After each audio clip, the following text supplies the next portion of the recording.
Curious to get your thoughts of the trade that sent Fox to the Spurs. Zach LaVine finally, after years of rumors, gets traded from the Bulls to the Kings. The Bulls get some fill-in pieces. How did you feel about the trade at the time, just as an unbiased observer of NBA basketball from the Bulls side of things? And has that changed at all since you've seen the Bulls, especially Kobe White and Josh Giddey, really kind of thrive in the aftermath of Zach's departure?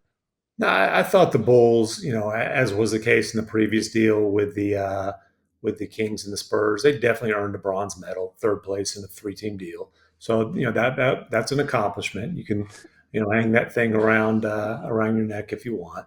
Look, they were late trading Zach LaVine, because of, and he played extremely well this year, so his value beefed up a little bit, but they did not get good value for him.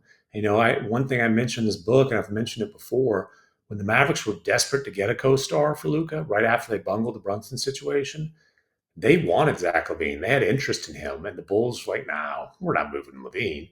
So the package that ended up in Brooklyn for Kyrie probably could have gone to Chicago if the Bulls would have acted, and they didn't get nearly that kind of a value for LaVine.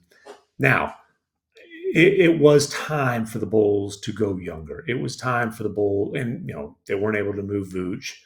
It's time for the Bulls to really lean into youth, to lean into a rebuild. I still feel like they're stuck in purgatory.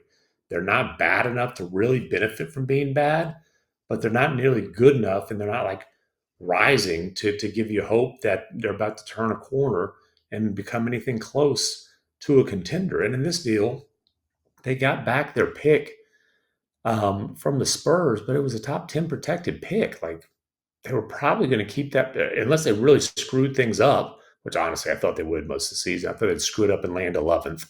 But unless they really screwed things up, they were going to have that pick this season anyway. So it's not like, again, third place ain't terrible. We all silly like the mayor.